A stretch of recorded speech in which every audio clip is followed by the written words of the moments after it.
Mirror, mirror, you're the realest one that's next to me. No lies were ever told when the reflections bounce on back at me. The pain that I carry was never ever meant for me. Dysfunction and the trauma passed down throughout the family tree. Cause as a little G, I thought the streets would get the best of me.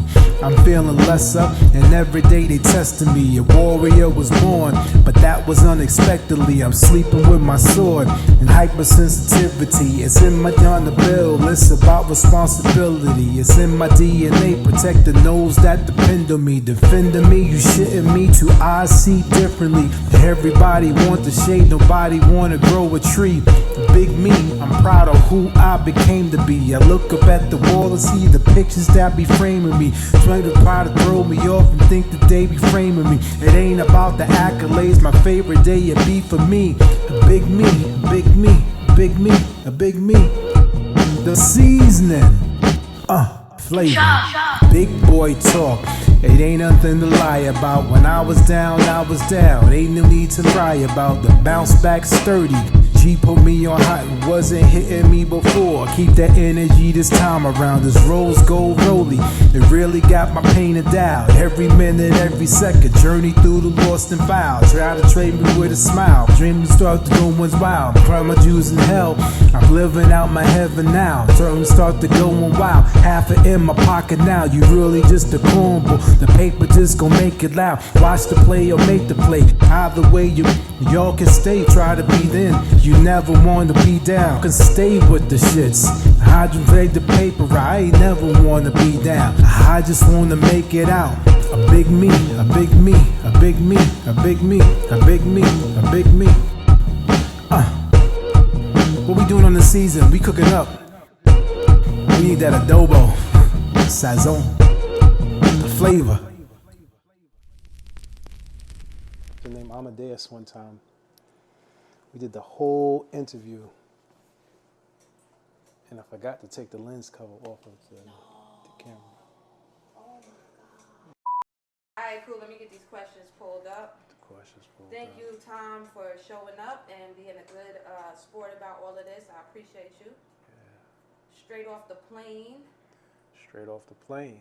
Yes. Straight out of Rico. He was out there doing the salsa tutorials.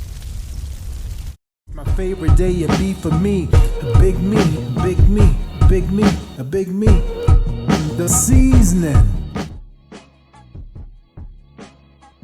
Well, my government is Thomas Brown, but my nickname is Tommy, and I used to have a temp I would crash out, so Tommy Danger. But you know, as time goes on, it's just street philosophy with intelligence, and you know, a man with intelligence is dangerous. My pops, he was a DJ. He would spin records after work, spin his Barry White and disco records and Sugar Hill Gang and, you know, Dr. Jekyll and Mr. Hyde. And just hearing it as a kid, I was like, oh man, this is something that I like. Like once I heard Run DMC and Dougie Fresh and Lottie Dottie and all that stuff and Slick Rick, I was like, man, this is something I want to do. I think my best memory is when I rebranded myself as Tommy Danger, the Now Later Man, and I used to go around the city and stand outside of clubs with a clear backpack full of Now Laters, and I would give out packs of Now Laters in exchange for email addresses before I had a website. So I would go up to people and say, yo, I'm Tommy Danger, Now Later Man, up and coming artist. I got this music coming out. You give me a pack of Now Laters, you give me an email address, so when my music drop, I can reach out to you. And you know, started out with a few hundred people, then made my way up to a couple thousand people, and met a bunch of cool people along the way. And yeah, that's one of my best memories. And I'd say my worst memory, not to get too sappy, but you know, just my life partner, you know, shot by Grace, or Grace transitioning as I'm going on this journey, and being able to accomplish what I've accomplished thus far. You know, she's here in spirit, but yeah, it stings.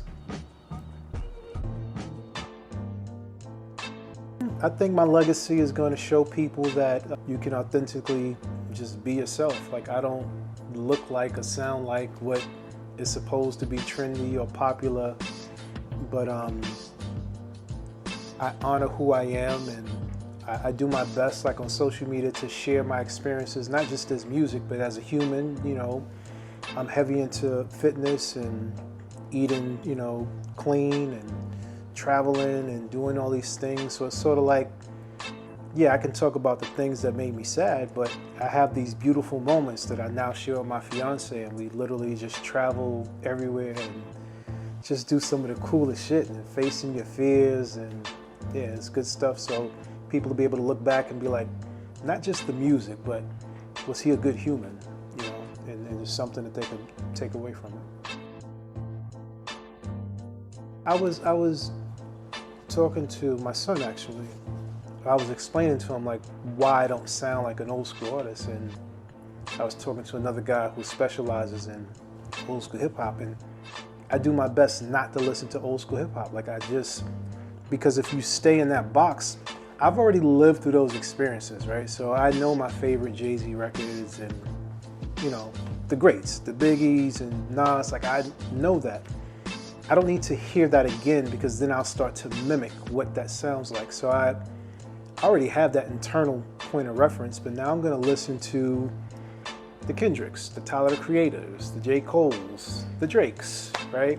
The Jids, so JID, like just all the people who really have their foot on it and study what they do. And now I have the best of both worlds, because I can combine a Kendrick Lamar with a Big Daddy Kane, and you get a Tommy Danger. Well, I got into the Iron Man by accident. When I turned 50, I thought this guy I knew, I thought he did an Iron Man competition.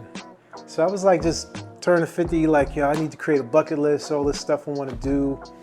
So I thought that, you know, Iron Man was one of the things to do. And I reached out to him, I was like, yo, training for this Iron Man is hard. Like, what did you do? And he was like, I never did an Iron Man. He said, I did a tri race. And the tri race is sort of like, it's nothing like an Iron Man, but it's just swimming, cycling and running, but it's like a sprint. So it's all back to back. You know, half Iron Man is, 1.5 miles in water, 56 miles on the bike, then 13 miles running, all consecutive, right? So I was crazy enough to do that. And it took about a year to train, but the beautiful thing about it is that you condition yourself through discipline. So for every fitness post that you see in my story, if I've exercised that day, and I exercise 6 days a week, there's a piece of creative that sits on the opposite side of my day. So I start my morning with health, and I pretty much wind down my day with creativity. So the two balance each other.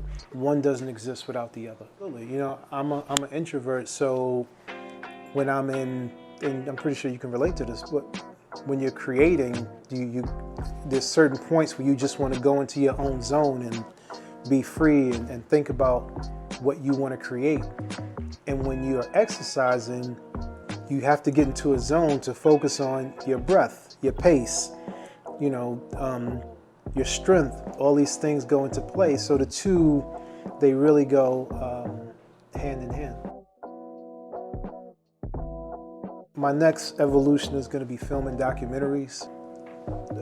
Maybe you can slowly see it transition into some of my content, like how I document lifestyle content, and I'll start, besides the photos, I'll start doing short clip videos that shows you what's going on in life without having to explain it, but the visual alone will tell a story, and then at some point it'll flow into hour to 90-minute full-blown documentary. Top 3 directors of all time. Videos, Hype Williams is up there. Film, Martin Scorsese.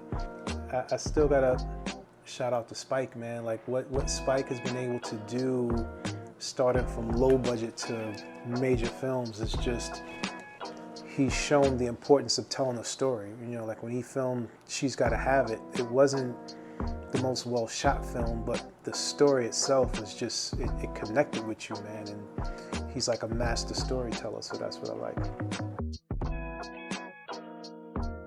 I learned a long time ago, like if you can't be lyrical, you know, some rappers, they rapidy rap, right? So it's just triple entendres and, you know, all this stuff. And that's cool, but what can the average listener relate to? They can all relate to a story, right? We all have struggles. We all have love. We all have heartbreak. We all like to party. You know, we all enjoy fly shit, you know? So it's telling the story through your lens and your experience. And as a diverse writer, even if you can't tell it from your lens, you can tell it from the lens of a reporter. So what do you see in your hood? What do you see in your neighborhood? What do you see in your town? And you tell that story that way, and it just builds connection. If I'm going in the studio, I usually light a candle, lights are dim lit, music. I just have it bumping just enough where I can get a mumble going so I can get like a cadence or a flow. And I'll usually just rock with that for a while, and sometimes I'll just freestyle for a minute, and then I'll come back the next day and fill in words over it until I flush out the idea. And then if I'm doing a performance, I do this thing where I'll rehearse and I get like a handful of quarters. And for each set that I rehearse, I put a quarter on the floor, and it's sort of like a mark for me. So I rehearse at least 10 times, right? Because I don't want to over-rehearse. So those 10 quarters, like per song, is like how I usually prep myself. I don't I try not to drink before a show because I don't want to forget lyrics, and I have a lot of energy. So if it's something where I'm super, super nervous, I may take like a little shot of Jack Daniels, but for the most part, it's just raw energy. I'm gonna go out there, do what I need to do, and be out. So, but some people, you know, like Freddie Gibbs, like he can go out there with a bottle of Hennessy and chug it to the head and won't forget a lyric, right? And he could just go. If you're not learning, you're not growing. If we feel as if we always got it in pocket, like I have this thing, like especially with performing, like if I'm not nervous before I perform, like I feel like I'm gonna bomb, right? Like I have to have butterflies in my stomach because it sort of drives me, man. And every moment you can look at something, and it may not necessarily be a mistake, but it's sort of like in reflection, how can I do better? So I look at one particular record, and yeah, I may create it and release it, but then based on a response from the people, I can say like, oh, a mix needs to be better, or I could have delivered this better, or I could give this part more energy, or I can do this. So mistakes are a part of the process, and if you don't have mistakes, I don't really think you're growing. So I'm gonna be boring and just have fruit, salad, and hot sauce. And yes, I put hot sauce on my fruit.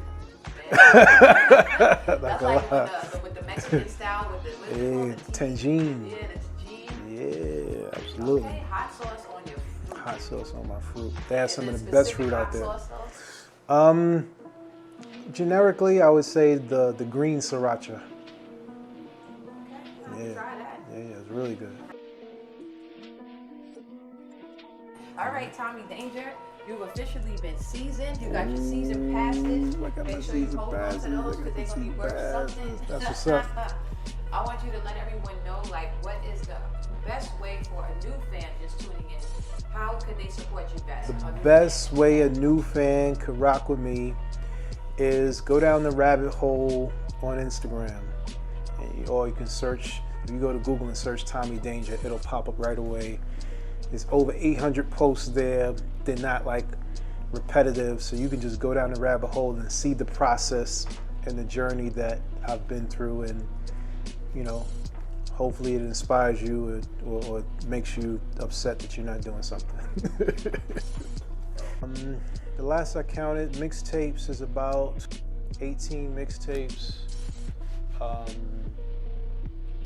don't know, at least 50 singles, probably 5 unofficial albums. That's not even what's on the laptop. Like what I create on a daily basis is, you know, if I look at over the years, it's probably in the thousands, like what I have. But I've learned the process of, you know, you create and you throw away. It's called like the Baccarat principle. 80% of what you create, you throw away, and you only keep the finest part, and the finest part is that 20%. Right now, you're rocking with Tommy Danger. and you're on the seasoning. And if it ain't got no hot sauce, it ain't got no flavor. What was your favorite part of today's episode? Make sure you subscribe. And while you're at it, check out JEM Radio, playing all generations of R&B and hip-hop music, mainstream, old school, and unsigned talents. Download the JEM Radio app in the App Store or go to jemradio.online.